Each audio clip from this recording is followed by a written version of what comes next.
Learning একাডেমিতে সবাইকে স্বাগত। আজকে দেখো ক্লাস 10-এর ইংলিশে যে রায় মার্টিন বই রয়েছে তার 198 পেজে যে এক্সারসাইজগুলো রয়েছে সেগুলো নিয়ে আজকে আলোচনা হবে। তো আজকে দেখো আজকে হচ্ছে teacher studying model question paper. তো এই কোয়েশ্চেনগুলো নিয়ে আলোচনা হবে।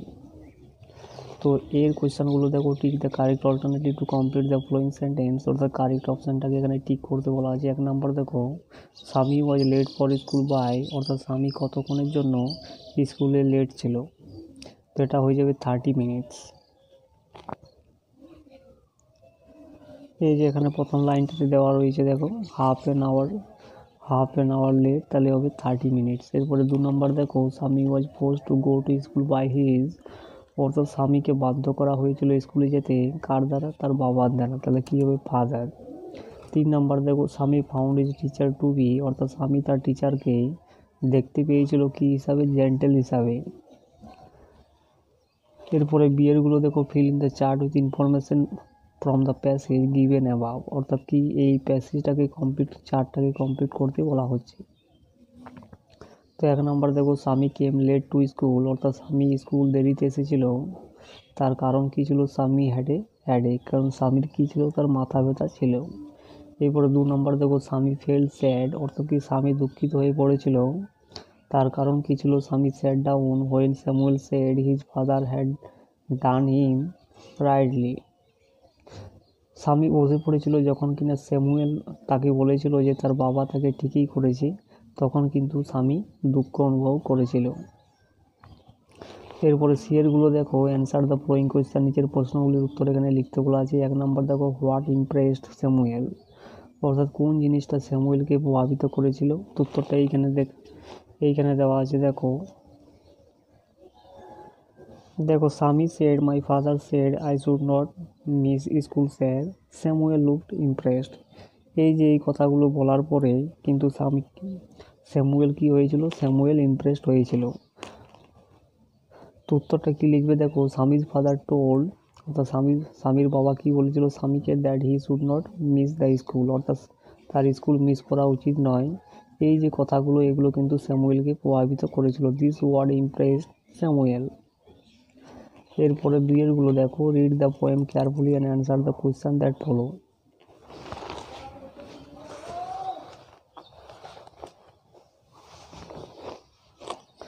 এর কোয়েশ্চেনগুলো দেখো, tick the correct alternative to complete the following sentences, অর্থাৎ কারেক্ট অপশানটাকে এখানে টিক করতে বলা আছে। 1 নম্বর দেখো, the little prig is the, অর্থাৎ লিটিল প্রিগ বলতে কাকে বোঝানো হয়েছে, তো কাকে বোঝানো হয়েছে, স্কুইরেলটাকে। এরপরে 2 নম্বর দেখো, দ্য স্কুইরেল ইজ, অর্থাৎ স্কুইরেলটা কেমন ছিল, সেটা হয়ে যাবে স্প্রাই। এরপরে বিয়েরগুলো দেখো, state whether the following statement is true or false, write T for true and F for false in the box given on the right hand side. Provide sentences, phrases, words in support of your answer. অর্থাৎ এখানে true ফলসগুলো লিখতে বলা হয়েছে এবং সাথে সাথে supporting স্টেটমেন্টগুলো কিন্তু লিখতে বলা হচ্ছে। তো 1 নম্বর দেখো, the mountain call the squirrel bun, অর্থাৎ মাউন্টেন পর্বতটা ওই কাঠবিড়ালিটাকে বলেছিল বান, তো এটা অবশ্যই ফলস হয়ে যাবে, যেহেতু কি বলেছিল, the former call the letter little prig, অর্থাৎ কি বলেছিল, পর্বতটা কাঠবিড়ালিটাকে লিটিল প্রিগ বলেছিল, তাহলে এটা কি হয়েছে, ফলস হয়ে যাবে। এরপরে আনসিনটা দেখো, এর কোয়েশ্চেনগুলো দেখো, tick the correct alternative to complete the following sentences, অর্থাৎ কারেক্ট অপশানটাকে টিক করতে বলা আছে। 1 নম্বর দেখো, নালন্দা ওয়াজ এ, তো নালন্দা দেখো এখানে দেওয়া আছে দেখো, বুদ্ধিস্ট মনাস্ট্রি, তাহলে কী হবে, সঠিক অপশান বুদ্ধিস্ট মনাস্ট্রি। 2 নম্বর দেখো, নালন্দা ইউনিভার্সিটি প্রসপার্ড ফ্রম, অর্থাৎ নালন্দা ইউনিভার্সিটি, নালন্দা বিশ্ববিদ্যালয় ডেভেলপড হয়েছিল কখন থেকে, তো কী হবে, 5 সেঞ্চুরি সি। এই যে অপশানটা দেওয়া রয়েছে এখানে দেওয়া রয়েছে দেখো, 5 সেঞ্চুরি সি টু 1200 সি, তো সঠিক অপশান হয়ে যাবে 5 সেঞ্চুরি সি। 3 নম্বর দেখো,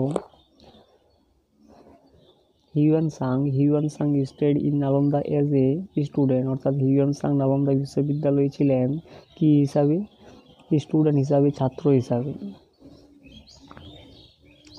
এই যে এখানে দেওয়া রয়েছে দেখো, Hiuen Tsang famous Chinese pilgrim who studies, অর্থাৎ তিনি স্টুডেন্ট ছিলেন এখানে। এরপরে দেখো বিয়েরগুলো দেখো, অ্যান্সার দ্য ফ্লোয়িং কোয়েশ্চেন, নিচের প্রশ্নগুলির উত্তর এখানে লিখতে বলা আছে। 1 নম্বর দেখো, how did Nalanda derive it's name, অর্থাৎ নালন্দা যে নামটা সেটা কীভাবে পেয়েছে। তো দেখো এইখানে কিন্তু দেওয়া রয়েছে, দেখো ইট ইজ ডিরাইভ ফ্রম না আলমদা meaning charity without intermission and no end in gifts. উত্তরটা এইভাবে লিখবে, দেখো Nalanda derived its name from না আলমদা meaning charity without intermission or no end in gifts, অর্থাৎ নালন্দা নামটা এসেছে না আলমদা থেকে। এরপরে 2 নম্বরটা দেখো, what was the criteria for admission in Nalanda university, অর্থাৎ নালন্দা বিশ্ববিদ্যালয়ে অ্যাডমিশনের জন্য ক্রাইটেরিয়া কী ছিল। তো উত্তরটা এখানে দেওয়া রয়েছে, দেখো admission to is why based on merit, অর্থাৎ মেরিটের উপর নির্ভরশীল করে নালন্দা বিশ্ববিদ্যালয়ে অ্যাডমিশন হতো। দেখো উত্তরটা এইভাবে লিখবে, দেখো the criteria for admission in Nalanda university was based on merit. এরপরে সি এরটা দেখো, give a suitable title for the passage, একটা সুটেবল টাইটেল এখানে লিখতে বলা হচ্ছে। তো কী লিখবে, দেখো এই suitable title for the passage in Nalanda a large Buddhist monastery. এরপরে গ্রামারগুলো দেখো, grammar and vocabulary fill in the blanks with correct alternative, অর্থাৎ কারেক্ট এখানে ভার্বটাকে চুজ করতে বলা হচ্ছে এবং এই ব্ল্যাঙ্কটাতে বসাতে বলা হচ্ছে। তো দেখো the police started to investigate about the robbery, অর্থাৎ পুলিশ কী করেছিল, শুরু করেছিল তদন্ত করতে অ্যাবাউট দ্য রোবারি সম্বন্ধে দ্যাট টুক প্লেস। এখানে হ্যাজ টেকেন মানে কি,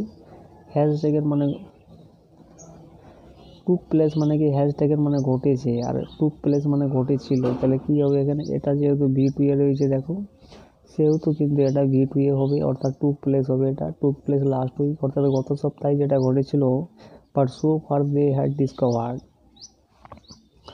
এখানে দেখো এখানে কিন্তু প্রেজেন্ট টেন্সে রয়েছে, এগুলো প্রেজেন্ট পারফেক্ট টেন্সে, এবং এটা রয়েছে V1 রয়েছে, প্রেজেন্ট ইনডিফিনাইটে রয়েছে। তো যেহেতু এই পুরো সেন্টেন্সটা কিন্তু পাস্ট টেন্সে চলছে, সেহেতু এটা কিন্তু হ্যাড ডিসকভার্ড নাথিং, এই অপশানটা কিন্তু কারেক্ট অপশান হয়ে যাবে। এরপরে 5এরগুলো দেখো, do a directed change the mode of narration, এখানে ন্যারেশন চেঞ্জ করতে বলা আছে। তো দেখো কী হবে, দেখো প্রথমে এইটা লিখতে হবে, দ্য বয় আস্কড, অর্থাৎ কি এখানে জিজ্ঞাসা চিহ্ন আছে তার জন্য হবে আস্কড, আর তারপরে একটা ইফ বসবে, একটা ইফ, অর্থাৎ ছেলেটি জিজ্ঞাসা করেছিল do you need somebody to go to the store, অর্থাৎ কি তোমার কি কাউকে দরকার ওই স্টোরে যেতে। তো দেখো এখানে কি হবে, দেখো হি,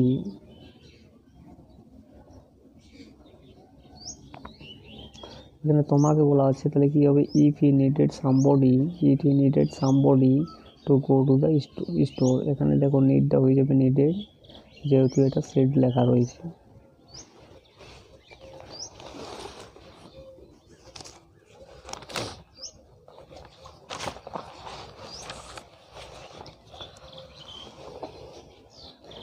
এরপরে 2-এরটা দেখো, হি completed his work he took rest, অর্থাৎ সেই কাজটা পূর্ণ করেছিল, সমাপ্ত করেছিল, হি টুক রেস্ট, অর্থাৎ তারপরে সে বিশ্রাম নিয়েছিল। Join into a simple sentence, এগুলোকে সিম্পল সেন্টেন্স করতে বলা হচ্ছে। তো কী হবে, দেখো এটা হবে completing his work he took rest, অর্থাৎ এটা পার্টিসিপেল দিয়ে কিন্তু যুক্ত হবে। এরপরে বিয়েরগুলো দেখো, choose the correct phrasal verb from the list given below to replace the underline words, অর্থাৎ এখানে ফ্রেজাল ভার্বগুলো লিখতে বলা হচ্ছে, অর্থাৎ যে আন্ডারলাইন ওয়ার্ডগুলো রয়েছে তার ফ্রেজাল ভার্বটা কিন্তু এখানে লিখতে বলা হচ্ছে। তো রিমেম্বার মানে মনে করা, যেটা হয়ে যাবে কল আপ, আর রিকভার মানে কি আরোগ্য লাভ করেছিল, যেটা হয়ে যাবে কেম রাউন্ড। এরপরে 6-এরগুলো দেখো, give below are the meanings of 2 word which you find in question number 3, find out the words and write them in an appropriate boxes given on the right hand side, অর্থাৎ কি এখানে দুটো word দেওয়া রয়েছে, সেগুলো কিন্তু question number 3 অর্থাৎ unseen passage থেকে তোমাকে তার মিনিংগুলো খুঁজে বার করতে বলা হচ্ছে। তো ভেরি ওল্ড অর্থাৎ অনেক পুরনো, যেটা হয়ে যাবে এনসিয়েন্ট, এবং পজ অর ব্রেক অর্থাৎ যেটা হয়ে যাবে ইন্টারমিশন।